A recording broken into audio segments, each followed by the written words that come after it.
Welcome back to Keeping BZ, the show where Zach and I show and tell each other a game and switch off each week with one showing the other a game. And this is Star Wars Dark Forces 2 Jedi Knight 1, which is the prequel to Star Wars Jedi Knight 2 Jedi Outcast, which all of these games are sequels to Star Wars Dark Forces 1. This is a very beloved Star Wars series that not only a lot of people have an affection for, but also each game in this series kind of revolutionized gaming to some level in terms of what they were able to pull off with their engines, the jump in graphics and technology between them, and the ways that they made you really feel like either a mercenary or a Jedi, and feel like you're ingrained in this universe in a way that didn't really become as detailed or as interactive until something like Knights of the Old Republic. This is the second game in the Kyle Katarn series, where you play as a former Imperial officer turned mercenary that works for the rebels, but he doesn't actually, he isn't one of the rebels. Don't confuse it. He just works for them. But he always works for the good guys. Because of course he does. So I just wanted to show this to Zach for a couple different reasons. And one of them is actually the cutscenes, which are very high production value for a 90s game. And also because they are all done with CGI, early 90s CGI. And if we can get inside this ship here. Come on, get in there. I want to see them. Lovely, lovely overacted FMV. I am a sucker for FMV. I love FMV. Shove it into my eyeballs. Here is our villain, Zach. The terrifying Inquisitor, Jarek.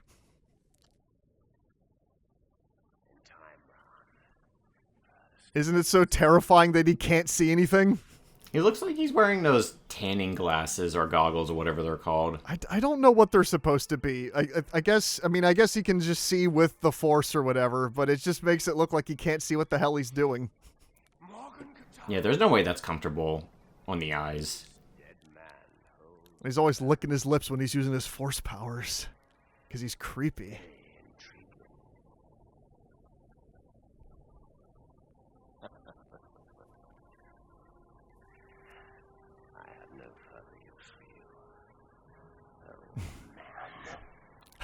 I mean, look, I think you guys are around the same age. I don't think that's a fair, insult.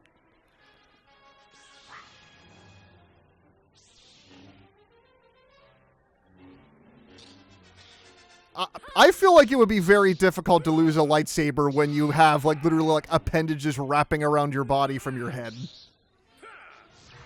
Yeah, that reminds me of that Red Letter Media, Mr. Plinkett review, where he'd be talking about some of them having tentacle hair. And it's like, how do you not cut off your own tentacle with that? No, seriously, for whatever reason, George Lucas really likes that particular kind of alien design, especially the Twi'leks, who are the alien dancers and performers you see in some of the cantinas in the series. So here we go, Jedi Knight. Which the title is accurate. This is the first game where you really got to use a lightsaber and mess around with Force powers. Though Jedi Outcast, the sequel to this, is the game where people actually were, seriously into that whole idea of feeling like it was at its most developed.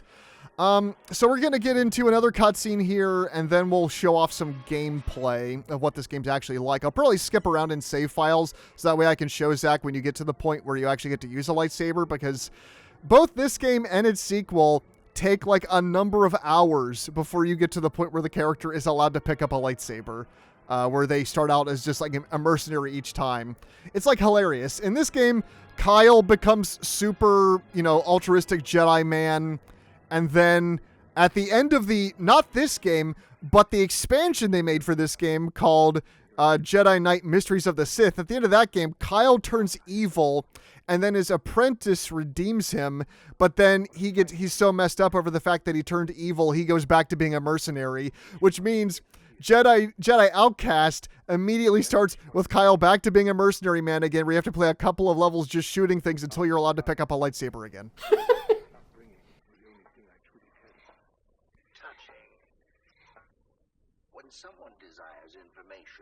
Ah, yes, and here's our one of our villains, T-88. Patience. He is a dark Jedi. Dark Jedi. He is known as Jarek, and he has great plans for the rebirth of the Empire. Isn't a dark Jedi a Sith? Or is that like a completely different thing? I'm not 100% sure what they mean by that, because timeline-wise, Zach, this is after Return of the Jedi. Yeah, this should be after Episode 6, because they talked about the destruction of the second Death So Star. if they're gone, if the Sith are gone, maybe that's why they just call them Dark Jedi. But it's also, you know, like, technically these guys are remnants of the Empire. Or maybe they're not technically Sith because the Sith were more a thing in the prequels. I don't really know. I mean, I think there's a rule of 2 for Sith, so... Right. There's the Master and the Apprentice is meant to kill the Master. Yes. I don't know that much about Star Wars lore, but I've heard about it every now and then through, like, accidental osmosis. I mean, that's also a thing in Knights of the Old Republic, is that you're dealing with the former apprentice of the Sith Lord, who, of course, killed the Sith Lord. That's just a thing with them. They always have to be this way. And it's just never any cycle of killing each other to work their way up the power vacuum that will never end well for any of them. So yeah, we just got through that amazing FMV cutscene. Now here's what the game looks like.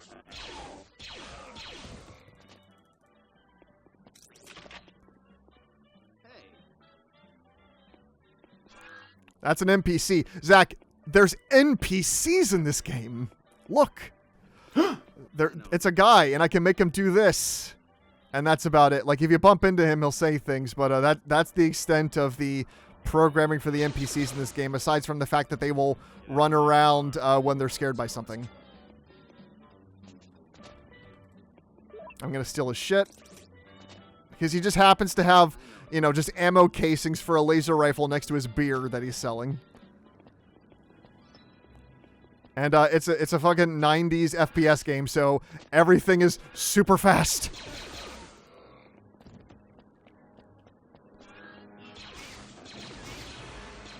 So I have seen the entire Star Wars saga, all 9 films, and some like scattered episodes of things, and I've played a number of the video games. Zach, from what I understand, Zach and I watched the original trilogy together, the unspecial versions of them, we should be specific. Zach has not really seen the prequels, but him and I went to the theaters to see all of the sequels. God help us. God help us. Which, to be fair, like, I don't necessarily despise the sequels as much as I think a lot of the internet does, but they are a gigantic mess. Like, for everything they get right, they kind of just... I don't think anybody disagrees with the fact that they basically tripped on the way out super hard and are... like, easily have, like, the weakest ending of any of the Star Wars trilogies, even the prequels. Even if you could argue that from a production standpoint and acting direction, the prequels are much worse.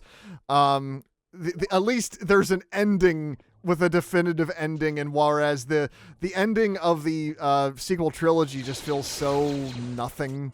Nothing seems to matter, and it just feels like a retread of everything they've done before. I don't hate 7 or 8. 7 I think is too safe, but sure, it's okay as a movie. Yeah, like Force Awakens isn't too bad, and like I love the lightsaber fights during like the climax of that film. Oh yeah, same. And then 8, I'd have to rewatch 8.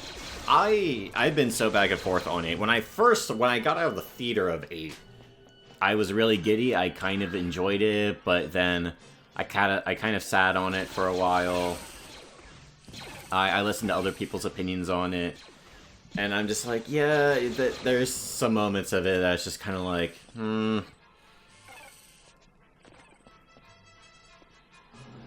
Like, I'm never sure how to feel about how the purple-haired lady handles whatever is going on with that. Like I said, I have to rewatch that movie because it's such a controversial film in Star Wars. Well, I mean, and the reason for that is because it made so many odd decisions. That did make a lot of us just like Zach. I remember walking out of the theater mostly just scratching my head at Last Jedi. I was just like, what? Like, what even happened in that movie? Like, it was so bizarre more than anything else. The mixture of some goofy comedy, yet a lot of really dark things, and then some of the character choices they made. But unlike a lot of fans who pretty much like wrote the movie off as where Star Wars died here, to me it was more just a case of, no, I mean, it made a lot of... As Zach and I are fans of Danganronpa V3, a game that a lot of Danganronpa fans just flat out do not like, because they see it as it took too many, like, tough risks that did not pay off for a lot of people, which is completely understandable. But Zach and I love that. Last Jedi made a lot of risks. It made a lot of weird decisions as to where to take Star Wars or how to interpret certain things that are very, important and things that fans in particular hold in high regard, and just kind of either threw them out the window or recontextualized them. And so it's not hard to see why there were so many people that drew back on it. But as I've gone back and watched Last Jedi, I appreciate it a lot more. Do I think all of it works? Well, of course not. It's a flawed movie. There's a lot of like creative decisions that just were risks that just did not pan out. But I think it's easily, to me, the movie I would rewatch the most if I went back to the sequel trilogy, because it's the one that did the most interesting things and didn't just try to retread the original trilogy and just step on its toes instead of doing its own thing. That does not mean, however, that I look at the prequels and go, oh, well, the prequels were so, like, the prequels are so misunderstood, and they had an original story, which means they were better. It's like, I don't know about that. Like, I despise The Rise of Skywalker. I really just do not like that movie at all. I think it's one of the most blindingly mediocre major Hollywood productions I've ever seen. But if you're we're just talking about on a creative level in terms of special effects, acting, direction, fight choreography, obviously it's a better made movie than the Star Wars prequels ever were, but of course it would be. That's not exactly a high bar, but I still think that I would never be one of those people to go, well, actually the prequels are good. Like those people that always like double back on something they hate after a new thing comes out they don't like. Those people are always frustrating. That always annoys the absolute hell out of me, because I'd be willing to bet some of those people would have bullied the Jar Jar actor or Anakin Skywalker actor for Phantom Menace after seeing it. Yep. And then the new trilogy comes out, and all of a sudden they gotta like flip their opinion and be like, oh, actually the prequels were good. They had their flaws, but the prequels are good. But I think it's easier for me to appreciate something like Last Jedi, because I like the Star Wars original trilogy. They're good movies. It's not a hot take or anything. But I'm not a Star Wars fan. I'm not, like, I'll try out Star Wars. Like, I kind of treat Star Wars the same way I do the MCU, where it's like, I just kind of play or watch whatever interests me, but I don't super care about the lore or character accuracy. I don't care if Spider-Man uses organic webbing or technology. It's just sort of like, I watch the thing and then I like it or I don't. I don't really care about the world or lore. And I can understand that huge Star Wars fans would be annoyed by Last Jedi. But because I can't say I don't care about Star Wars, but because I haven't attached my heart to it. Right. I'm just like, I'm very casual. It was very easy for me to appreciate the new things it was doing, less because of a Star Wars thing, more of just, like, Episode 7 felt so much like a retread of Episode 4. Episode 8 feels so much more unique. And so that tickled my, my cinema brain. Sure. Like, when Zach, you bought the original trilogy because you hadn't seen them before, there was a sense of excitement going into those, and you did end up enjoying them in the same way that, like you said, most casual audiences love OG Star Wars, and there's a reason for that, because it's kind of, those original movies are pretty accessible to pretty much anybody, because they're just a well-told story with, key here, likable characters, and really impressive visual effects that are still kind of impressive today for just what they pulled off back then. I was also just giddy to own... It was also just funny that before seeing that original trilogy, I was just someone who did not give a shit about Star Wars. And then here I go into the store where I go, oh, I've never seen the original trilogy. And one of the people at the store goes, you've never seen the original trilogy? And then he pulls out this DVD collection of the original trilogy where, like, it's not the special editions, it's the original versions. And Brent's just like, how the fuck? Yeah, I had no idea that, oh, of course, the one they happen to have in here is the only set that where they actually re-released the original version of the trilogy on DVD. But of course, you know, people that know about that set know that they intentionally made them special features that are in pan and scan, which means that they're widescreen, but on a 4:3 display, so the image is very tiny. But Zach and I still watched the original trilogy that way, and we still enjoyed them as movies. I mean, I'm the kind of guy that can't tell the difference between 720/30 and 1080/60, so it didn't really bother me.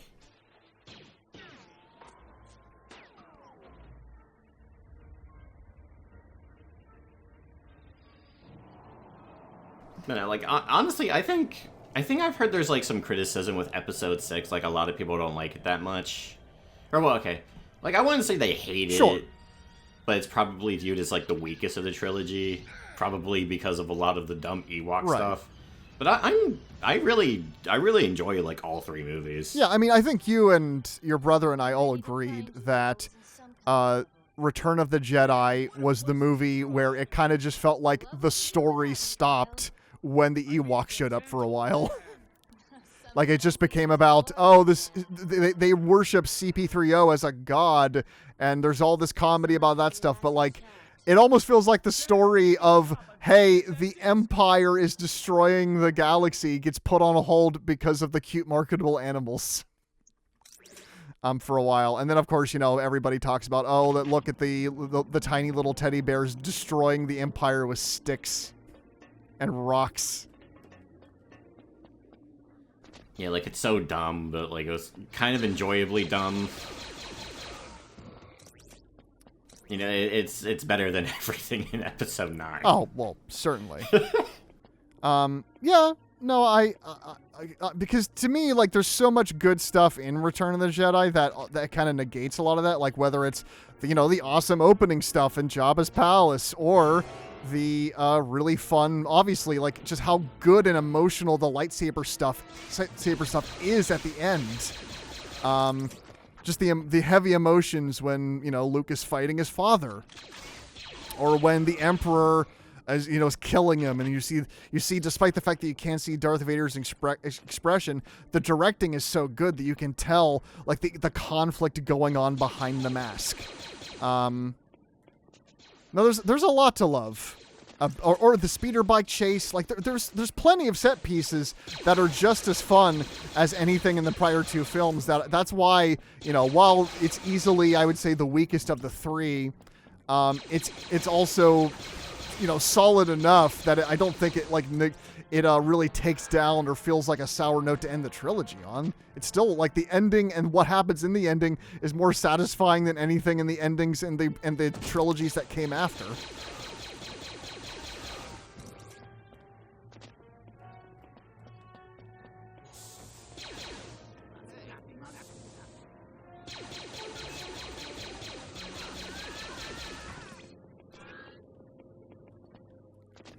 The poor woman and the poor droid. That was a man, Zach. I can't believe you would misgender them.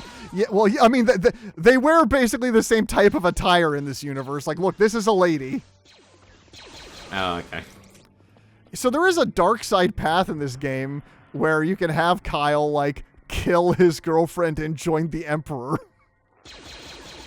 and him and Jarek work alongside each other. And I don't know whether you'd have to like kill a bunch of NPCs to trigger that ending happening or how that works. Because when I got to that cutscene, it automatically switched to the scene where he, puts down his lightsaber and saves her life and all that kind of stuff. Also, yeah, the lightsaber combat in this game, Zach, is, it's something. It's, you sort of, walk around them in a circle, randomly, like, mashing click to just keep swinging your lightsaber until they fall down. Like, of course, there's no, like, real intricate nature to the melee combat in this 90s FPS.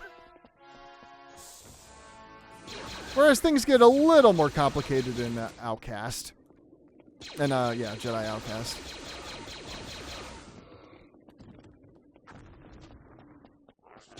Boy, this level's been going on for a while. Well, I mean, this is level 2. We've done, we finished the first one because we completed the objective. Yeah. But yes, aesthetically, yes, many of the levels in Jedi Knight 2 do blend together a fair bit.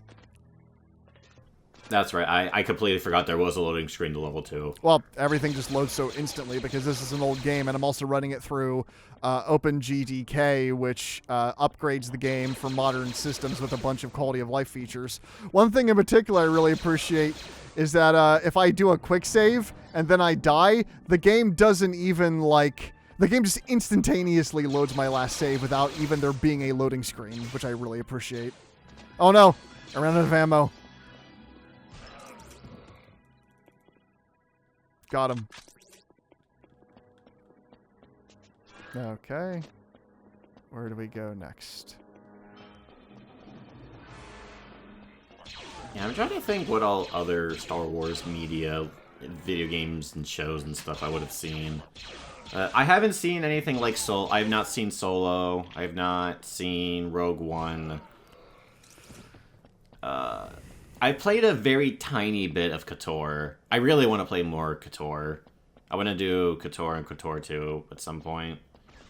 I own Jedi Knight Academy and tried to play it and got my ass beat. Yeah, so yeah, Zach, that was something I did want to mention, is that something I don't really appreciate about the later levels of this game, and most of what I played of Jedi Outcast is that despite the fact that the controls and the overall gameplay feel is a little better than this game, the level design is atrocious in these games. Like, you've already seen me a couple times not really know where the hell I'm going, even though I've played this game before. There is just so many times where this game will have secrets or, well, basically secrets that are actually the main path of progression. It's one of those games, like fucking Super Metroid, where, oh, you see this area, you need to look up a walkthrough to even know that was there to progress. Oh, okay, well, you need that in order to even get further in this game. A lot of that stuff really pisses me off. Up the mountain, where's... Okay, Dally the Jedi. Where do I want to go to next? Is this where I have...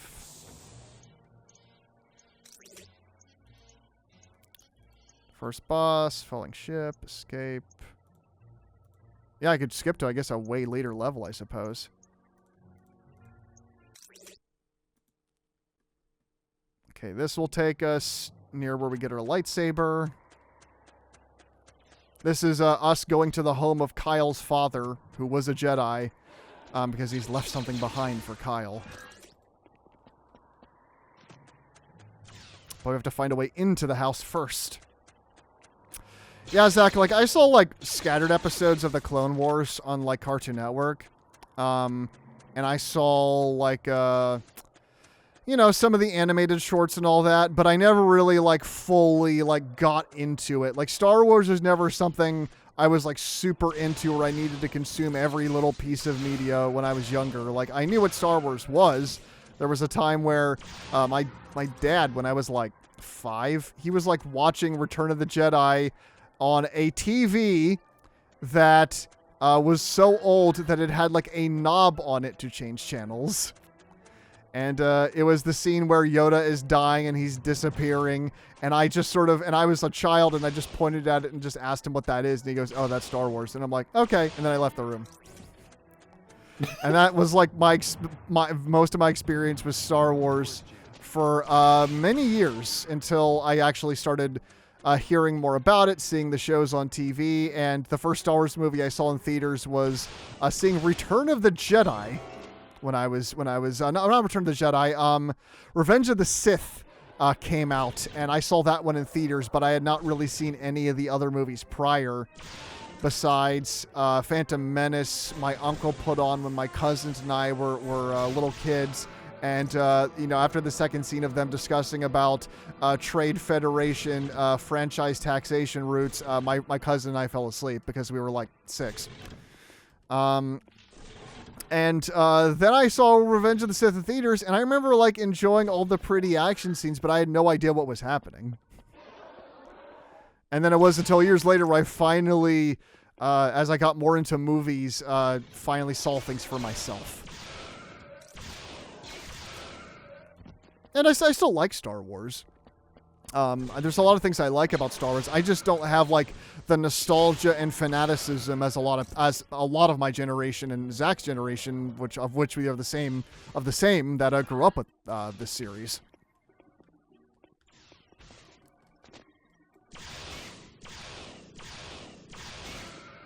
Yeah, my first exposure to Star Wars was, I think my dad was watching a VHS tape of one of the Star Wars movies. I think it was Episode 5. And I think I wanted to watch it, but I think it was like halfway through, and I was just like, well, there's no point in starting the movie from like halfway through. I'm not going to know what's going on. Right. And then a couple years later, I can't remember what it was. It was either Phantom Menace or Attack of the Clones. I think it was Attack of the Clones. My dad was watching it, and I think it was pretty early. I think I missed the opening scene. But it was still pretty early, so I sat down to watch it. And I think they were talking about something boring, like some government stuff or whatever. And I got up to go do something else.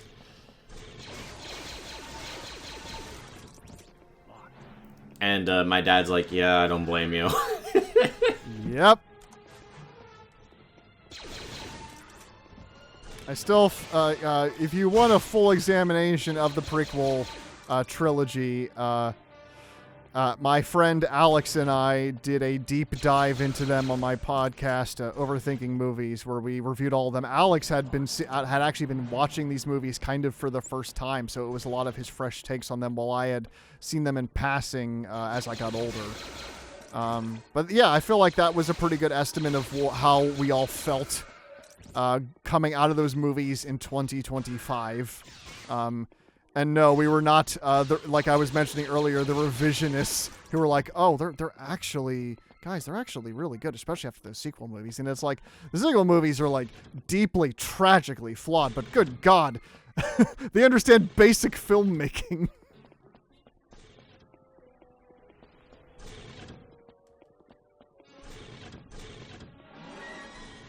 Yeah, I think Brandon will be disappointed, but also expecting to hear that really the only thing I know about the prequels are the memes. No, it's understandable. I mean, let's be real, Zach. I mean, you didn't even say the full context that your first experience with Star Wars was seeing the movie Spaceballs. Oh, yeah. I did see Spaceballs before Star Wars, yeah. Tisk. But, like, honestly, even though I had never seen Star Wars, I still love Spaceballs. I didn't feel like I needed to see Star Wars in order to get the most out of Spaceballs. Sure, I mean, that was the funniest part of Zach and I and his brother, taking his brother and him through the original Star Wars trilogy for the first time, is that both of them really, they just came into this pretty much fresh, and they had only really known Star Wars through Spaceballs, and so it was a lot of watching it with them and them being like, oh, so that's what that's from.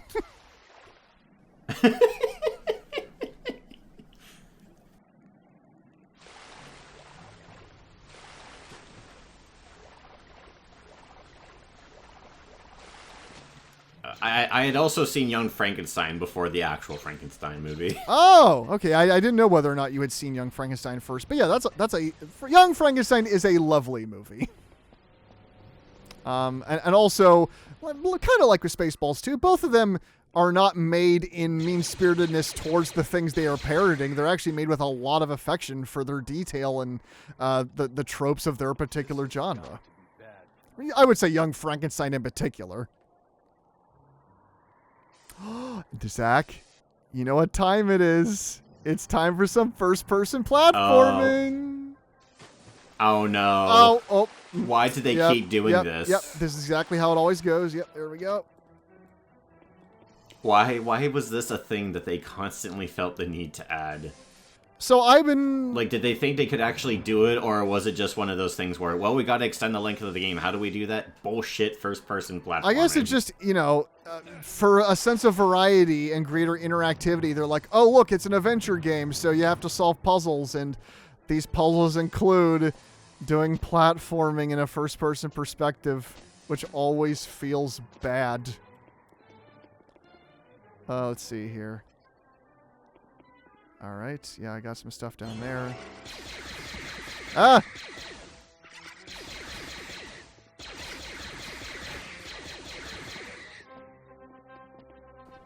Oh! I can't believe I didn't bring up that I saw Mandalorian. I saw season 1 and 2. Trying to remember if I saw a season 3 or if there even is a season 3. There is a season 3. I have not seen any of The Mandalorian, but I've heard good things. And there is actually a movie based on The Mandalorian, which takes place after the show, coming out in a few months.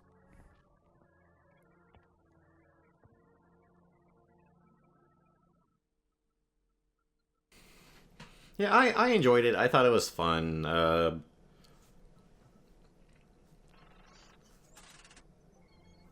I don't feel the need to see, like, more of it. Like, I don't feel the need to see the Mandalorian movie. I'm just kind of like, yeah, I mean, I saw some of it. I had fun. I enjoyed the Baby Yoda craze, although I don't own anything Baby Yoda. Like, that's the thing that when I saw the trailer for the movie and also watching the show that I'm a little back and forth about, is that it just feels so, like, cutesy Disney sidekick that it kind of turns me off of just wanting to see a show about the Mandalorian. But then I think about it and, like, this shit has been this way since the Ewoks. Like, this isn't, like, new for the franchise. But I don't know. Baby Yoda to me felt a little too cutesy, but maybe I'd enjoy it if I watched it. I mean, but Baby Yoda is really not that bad. Okay. Use it for good. And then, then I happen to be on the path where I just murder everyone.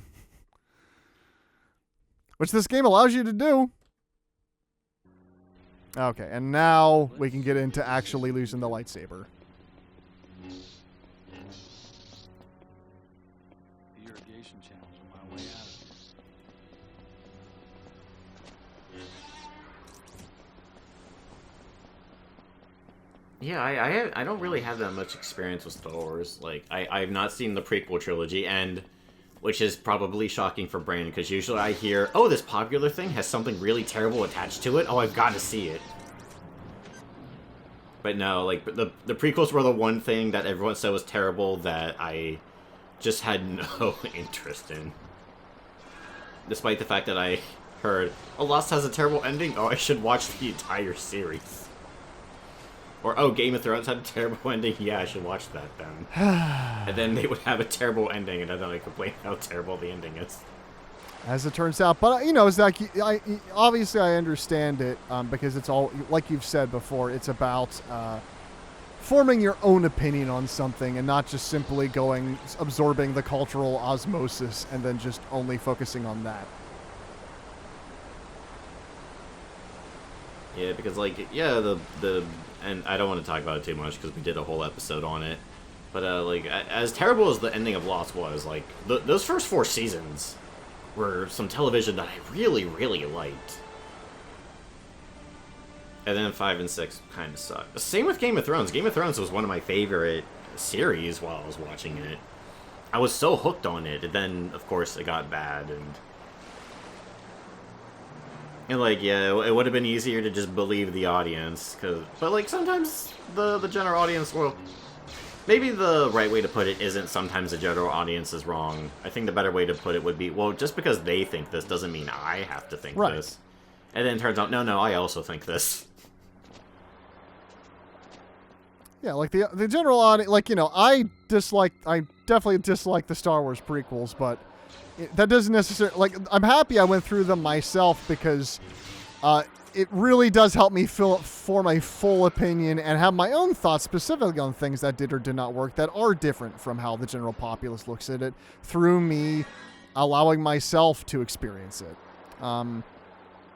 Like, Phantom Menace is a trip that doesn't really make as much sense when I'm describing it as much as when somebody really experiences it for themselves. Like when they see just how much of a nightmarish tonal whiplash the entire movie is. Like how long it is, how genuinely annoying those stereotype characters are. I'm sorry. I don't have anything. Obviously, I don't have anything against Jake Lloyd or playing Anakin or the actor playing Jar Jar, but the characters do suck. Like that's just how it is.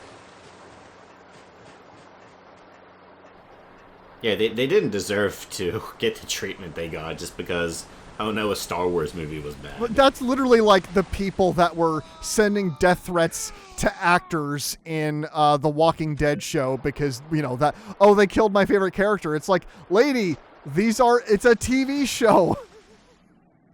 Like, how just like disconnected from reality do you have to be to see the thing on the screen and go, oh, well, they clearly... This wasn't makeup effects. They clearly killed this person. So now I have to get back at them. I have to send death threats to this real person who is currently, like, you know, just chilling with their family somewhere. Oh man, Walking Dead, that's a show I haven't seen in a long time. I stopped partway through season 3. I got up to the end of season 2, and I was enjoying it. I just kind of stopped after that. To be fair, I wasn't loving season 2, but I didn't mind it. I'm far more interested in the... I love the Walking Dead Telltale games more than I necessarily care as much about the TV show.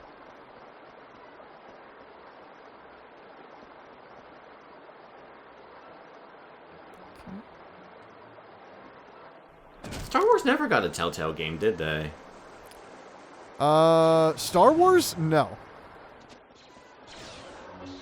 I feel like that would have been one that would have gotten one. I could totally see a Star Wars Telltale game. Yeah. Although I guess we already have a lot of Star Wars games where you get to choose light side or dark side, like Knights of the Old Republic. Yeah, and I think part of the appeal of not making something like a Telltale game is that the Knights of the Old Republic games have both the intricate dialogue with character relationships that change depending on how you treat people, and also the allowing you to make choices that determine your morality. On top of that, it also has full combat system and lightsaber combat and all of that, whereas in a Telltale game it would be a bunch of QTEs. QTEs and like point and click adventure style puzzles. Right. Which I could kind of see them using the Force for maybe some pretty cool puzzle design. But yeah, I would much prefer swinging lightsaber and shooting laser and going pew-pew. Yeah, because, I mean, look, like here in this game, the lightsaber is quite satisfying because it has a good amount of range to it, and it is, in many ways, the most powerful weapon in the game because of just how it one-shots everything. Nope. Oh no, I'm trapped in the water. Brian, I'm sorry, you can't possibly win. They have the high ground. Yep, see? Zach, maybe that's why that dialogue was written into episode 3, because it's actually canon. If you don't have the high ground in Star Wars, you do no damage, and the person above you has full invincibility frames. That's why Anakin couldn't win. No. Damn, I want to see that as an Expedition 33 character trait now. They have to get the high ground in order to boost all of their damage. Yes. Which you mean you'd have to add like a full system of having high or low ground for that to function in Expedition 33. But that, I guess that would be as simple as like in the Final Fantasy games, like Final Fantasy 3, where you get to like change what character is in what row of the battle.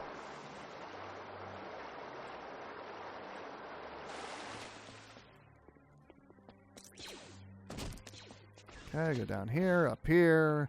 Slide down these. I also have this game set so I'm permanently like in run mode instead of having to hold down shift to run, because one, I don't want to deal with sticky keys, and two, I mean, I never have a point in this game where I feel like, oh no, I'm going too fast. I always want to be going fast. I'm actually surprised this has a run key. A lot of games back then were just fast.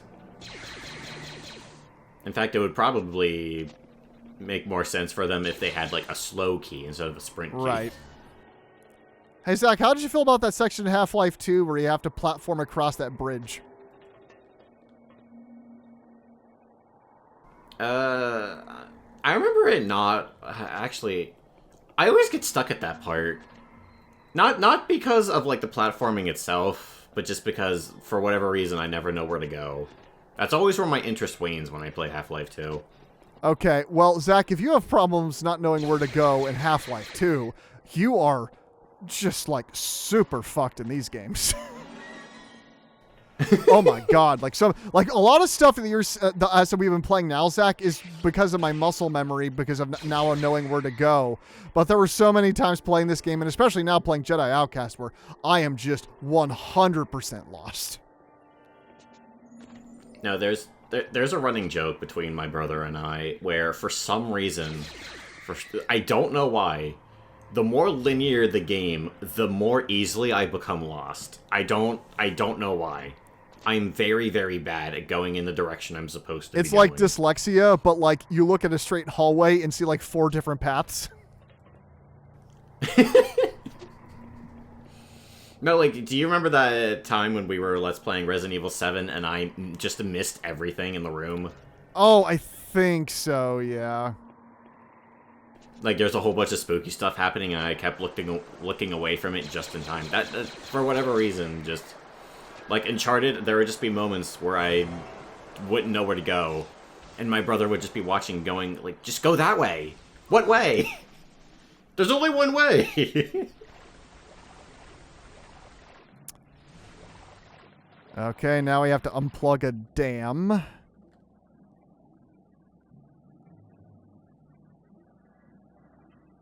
And yeah, it took me, when I was playing this game, yeah, it took me like 20 minutes to figure out what the heck it really wanted me to do here. You have to go the whole way down here, then the whole way up here.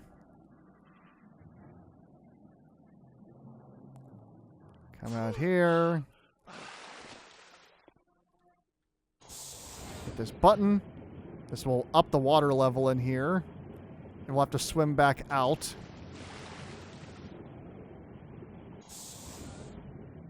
Then I'm going to definitely quick save and then try to swim my way back out. But there's like a random monster out here. There it is. Go to hell. I have to find where that opening is. There it is. And now I can finally swim up. But there's no, like, oxygen system, so I'll just permanently lose health if I stay under here too long. But I have just enough to get me up to the top. There we go. While watching a movie with characters underwater, have you ever held your breath to see if you could hold your breath for that long? When I was younger, yeah, I have done that before. Just because I'm just like, is that possible? Because there's so, like, oxygen is like one of my biggest pet peeves in both movies that have underwater sequences as well as movies that have sequences in space. Because it never seems to line up. They always seem to drag out the tension a little too long, and when clearly that person would have died. Like, that there's no way that would have worked with the time limit this movie set. And it's always like, you got 10 seconds. And then it's like, oh, they took way longer than 10 seconds to do all of that. But guys, everything was in slow motion. That's why it seemed that way.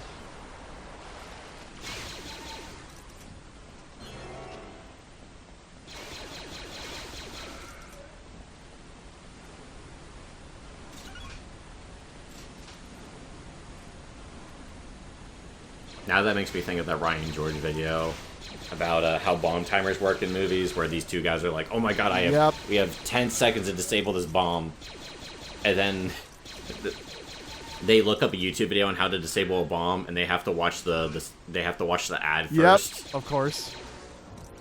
And then the YouTube video starts, and the guy goes, "And this video is brought to you by Raid Shadow Legends," and they're like, "Oh come on, we got to defuse a bomb."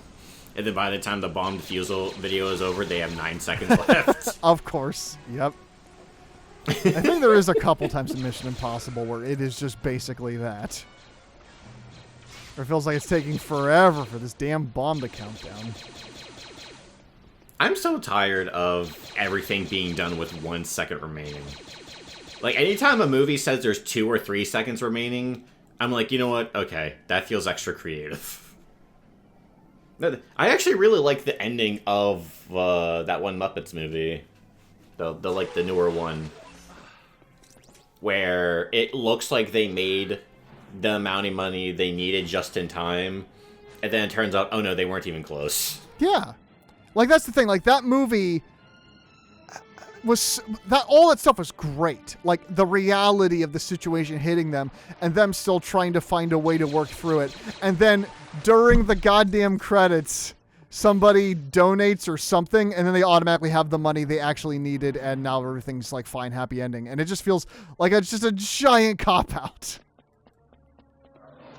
Yeah, I think it's like Gonzo accidentally hits the theater owner who was going to destroy their building for oil or something. He accidentally hits him with a bowling ball, so he just forgets what they owe, so they just get to keep it. I think that's how that ends.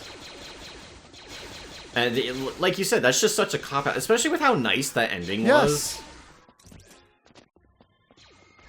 Fucking Kung Fu Panda 2, I'll never forget. I love that movie, except for the last 5 seconds of it.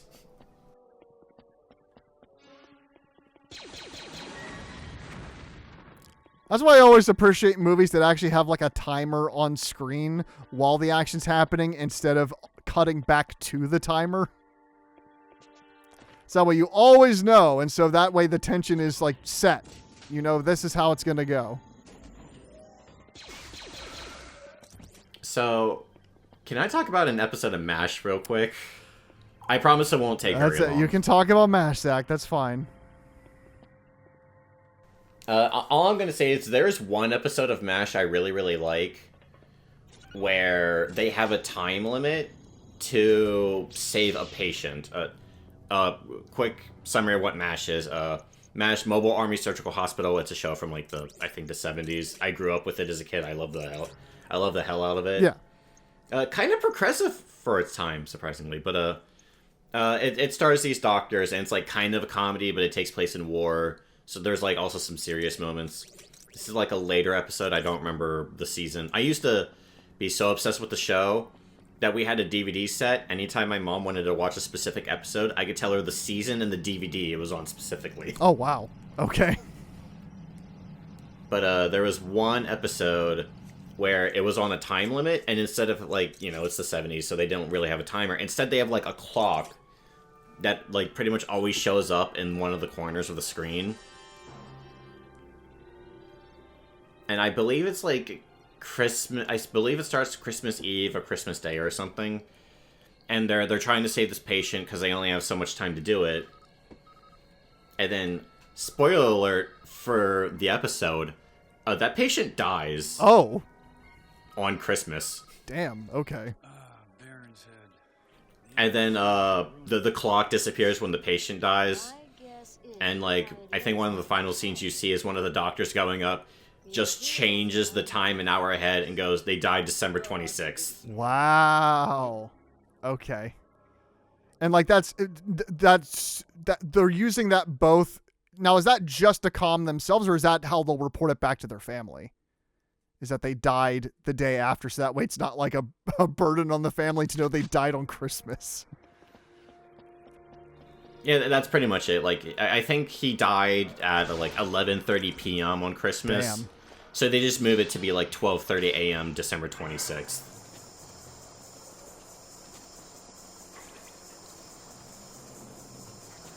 Oh, MASH has some surprisingly, like, very serious episodes that I enjoy. And then there's the final episode of MASH, which I hate. I hate that episode so like, much.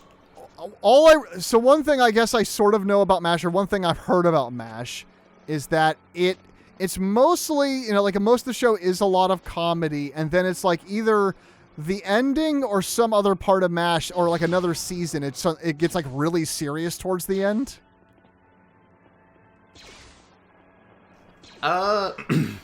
The earlier seasons are definitely way more light and humorous than the later seasons. The later seasons still have good jokes, but like as the show goes on, they get rid of the laugh track. I see. Okay. And they tackle a bit more serious. I mean, the early seasons kind of do as well, but later seasons do go over much more serious subjects. Like there's one, oh my god, like there's definitely some darker episodes, especially at the end, near the end of the series.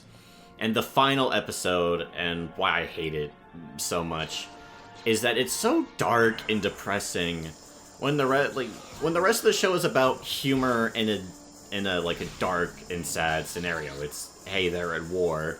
And even though it's like very sitcom-y, the show does take time to remind you, hey, this is war and like people are dying, right? And awful, and there's like awful things from both sides. But the ending is just like it should be the episode where you're happy because all these characters finally get to go home, and instead it's just super depressing because it's the spoiler alert again, because it's the main doctor talking about how he was hiding on a bus from enemy soldiers. And how a baby was crying, and he was so scared of being found by enemy soldiers, he told the mother to shut the baby up. So she suffocated the baby to death. Oh, God. And he's dealing with the traumatic ramifications of what he feels like is his own fault. And this is probably completely obvious and shows how little I know about MASH, but yeah, this is all the Second World War, right? Sorry, what? MASH is set during the Second World War, correct? The Korean War. The Korean War, okay. Which that was a war I would not have heard of without MASH, to be honest. Yeah, unfortunately, there's a lot of history we learn just because, like, there's a media that tells us it happened, which is both a good thing and kind of a sad thing. There we go. Alright. No, stop punching that lady! No! I guess I could quickly show off some boss fights. How much time are we at, Zach? 53 minutes. Okay, so I'm just gonna show off some boss fights. Oh, some boss fights. Hell yeah. FPS boss fights back in the day were a thing that existed. Well, I always keep these in third-person mode, so that way I can actually tell what's going on. But yeah, they're interesting. Well, I'll show you here one. We got these two creatures that work together.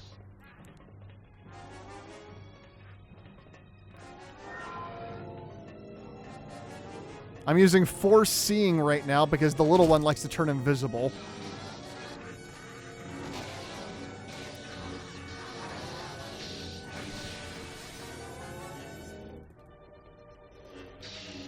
Yeah, I have to kind of move around in a circle and slash.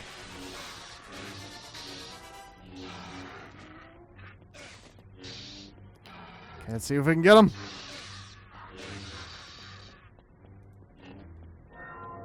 Oh, yeah, they're really taking me down. Can I see him? There he is. Come on.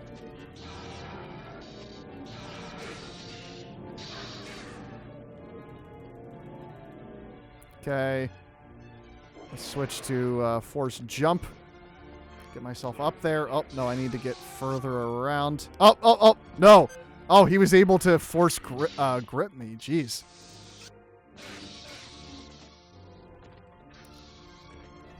Oh, force grip is a weird thing to call it. I thought it was usually just called the force choke. I guess they call it grip because it sounds less violent than choke, even though these are the bad guys. Well, I mean, George Lucas didn't want to use the word revenge originally. True. But George was like, no, they're not that. They wouldn't do that. The Jedis don't revenge. They return. There we go. I think I got him. Yep. Okay, now I have to take out the little guy. Yeah, kill the goalie.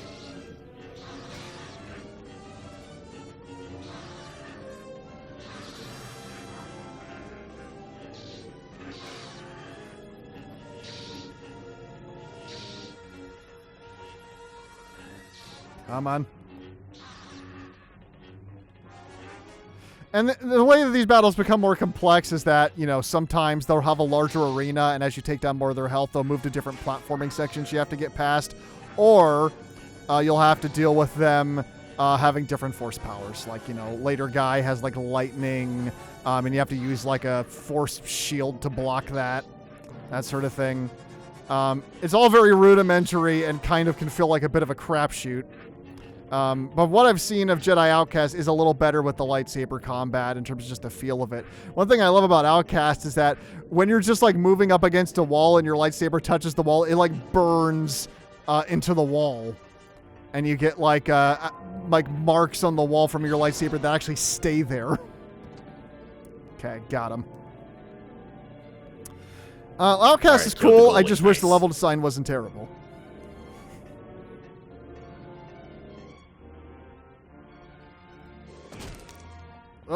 What is it doing? Yeah, that's kind of how I feel about a lot of classic games. Like, I've talked about it plenty of times on this channel before, but I really like Blood. I just don't have the patience for it a lot of the time. Right. Like, it's such a good 90s FPS, but it's also fucking frustrating as hell. That didn't happen. Let's see. So, that's a pretty good showing, I think, of Star Wars Dark Forces 2 Jedi Knight. Honestly, this game, I mean, control-wise and feel, like, I like the speed, I like the boomer shooter feel, while still feeling like it's almost like an in-way point between a lot of eras of FPSs. Like, it kind of looks like a Quake, but it's a little more, there's a little more, like, environmental design and cohesion than the dreamlike worlds of like something like Quake. But like while this game is like touted for having NPCs and open environments that feel like a real world and all this kind of stuff, you might be wondering why you haven't really heard more about this game, Zach, if it's so revolutionary. That's because the year after this game came out, another game came out called Half-Life. Oh. And then everybody forgot this game existed. Poor Dark Forces 2, yeah.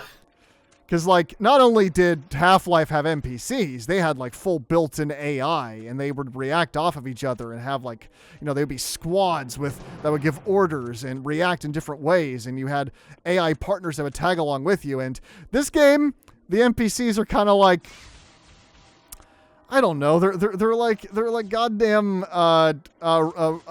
Roombas. They sort of just move around in a set pattern and have pre-recorded lines they say, but they're not particularly, like, interactive. They just kind of exist. And the novelty was more that they were even there in the first place. Because usually when an enemy, another object shows up in a game, you're supposed to shoot that object. But here, it's a little different. But, yeah, it is what it is. I still think that there's charm to it. If you like boomer shooters, there's still stuff to be had with here.